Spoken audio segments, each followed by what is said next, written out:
সুধী দর্শক, গতকালকে খুব সুন্দর সুষ্ঠু অবাধ নির্বাচন অনুষ্ঠিত হয়ে গেল এবং যথারীতি আজকে পর্যন্ত কিছু কিছু বাদ ছিল।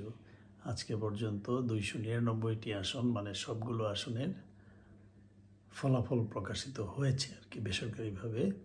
এর ভিতরে 218টি আসনে বিএনপি জয়লাভ করে নিরঙ্কুশ সংখ্যাগরিষ্ঠতা অর্জন করেছে। আর জামাত এবং জামাত জোট যারা আছে ওনারা পেয়েছেন হলো 73টি আসনে। এর ভিতরে 6টি আসন আছে হলো এনসিপির। আর স্বতন্ত্র এবং আদার্স যারা আছেন ওনারা মিলে পেয়েছেন 8টি আসন। বড় বড় অনেকগুলো নেতা ছিল যারা হেভিওয়েট প্রার্থী বলে আমরা মনে করি। এদের কি অবস্থা? কোন কোন হেভিওয়েট প্রার্থী জয়ী হতে পারলেন না? এখানে একটু মোটামুটি সবাই বেরিয়ে আসছেন, কিন্তু দু একজন নাম না বললেই নয়। তারা হচ্ছেন গোলাম পারওয়ার জামাতে ইসলামের আরেকজন আছেন কি আজাদ যেন, উনিও খুব যথেষ্ট নাম করা। হারুনুর রশিদ বিএনপির, উনিও চাঁপাইনবাবগঞ্জ থেকে বেরিয়ে আসতে পারেন নাই। মাহমুদুর রহমান মান্না, উনি তো আমাদের আসলে অনেক পরিচিত মুখ, ওনার আসলে বের হয়ে আসা উচিত ছিল, বিএনপির জোটে ছিল, উনিও পারেননি। ওনার মনে হয় জামানত বাজেয়াপ্ত হয়েছেন। তারপরে আর বেরিয়ে আসতে পারেন শিশির মনির সাহেব জামাতে ইসলামের খুবই বড় ধরনের একজন নেতা এবং আইনজীবী, উনিও বের হয়ে আসতে পারেননি সুনামগঞ্জ থেকে। ইমরান সালেহ প্রিন্স, উনি বিএনপির ময়মনসিংহে 1 থেকে ওনার বিদ্রোহী প্রার্থী যে স্বতন্ত্র রুবেল সাহেবের সাথে পরাজিত হয়েছেন। প্রিন্স সাহেব পারেননি, উনি কিন্তু সেন্ট্রাল লিডার বিএনপির।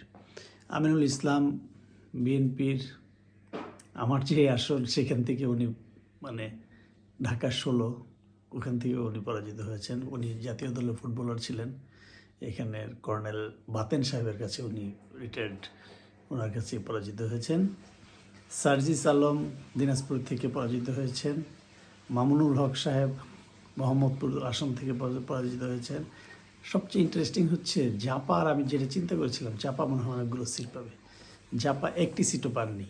এটা খুব দুঃখজনক না, আসলে মনে হয় ওরা কি করলো আমি বুঝলাম না। ওরা কি নির্বাচনটা ঠিকভাবে করতেই পারলো না নাকি না, এত খারাপ তো হওয়ার কথা ছিল না। যারা পারলেন না, তুষার ইমরান আছে যে এনসিপির, উনিও নির্বাচিত হতে পারেনি। আর জোট প্রার্থী এদের ভিতর থেকে কারা কারা বেরিয়ে আসলো? বিএনপি জোট থেকে সাকিব ব্রাহ্মণবাড়িয়া থেকে জিতেছে বিপুল ভোটে। আমদালিব রহমান প্রার্থ, উনিও পেরেছেন ভোলা থেকে। নুরুল হক নূর, অনেক চিন্তা ভাবনা ছিল যে মনে হয় আর উঠে আসতে পারবে না, কিন্তু নুরুল হক নূর পার হয়ে আসছে। বা যাই হোক, এদের আসলে সংসদের দরকার ছিল। আমার কাছে যে মনে হয় এটা এই ধরনের কিছু লোক যারা এই বিগত স্বৈরাচার বিরোধী আন্দোলনে অ্যাক্টিভ ছিল, এদের আসলে দরকার ছিল। বেরিয়ে আসতে পারেনি রাশেদ, নুরুল হক নূরের সহযোগী যে বেচারা গেছিল হলো আপনার বিএনপিতে, ধানের শীষ নিয়ে ইলেকশন করেও পার হয়ে আসতে পারলো না। এটা আসলে খুব সমস্যা। সাইফুল ইসলাম, এটা বিপ্লবী ওয়ার্কার্স পার্টি, উনি সাইফুল ইসলাম সাহেব কোদাল মার্কা নিয়ে ঢাকার যে তেজগাঁ আসন থেকে পারে নাই, উনি পাস করে আসতে পারে নাই। সর্বোপরি বলবো যে ইলেকশনটা খুবই চমৎকার হয়েছে, ফ্রি অ্যান্ড ফেয়ার হয়েছে, কোনো সহিংস ঘটনা দেখার মতো কিচ্ছু হয় নাই। এইখানে যে এই ইলেকশন নিয়ে যে বিতর্ক তৈরি করবে, আমি বলবো যে এটা বলার জন্য বললেন। এখন আমাদের দেখার বিষয় সামনে কিভাবে দেশটা এগিয়ে নেওয়া যায় সুষ্ঠু সুন্দরভাবে, সবাই সহযোগিতা করে দেশটা আমরা একটু সুন্দর চাই, শান্তি চাই। একদম দেশে ল অ্যান্ড অর্ডার বলতে কিচ্ছু নাই। এখান থেকে উত্তরণের পথ খুঁজতে হবে ভাই, সবাই মিলে দেখেন কি করা যায়। এটাই এখন আমাদের একমাত্র লক্ষ্য হওয়া উচিত।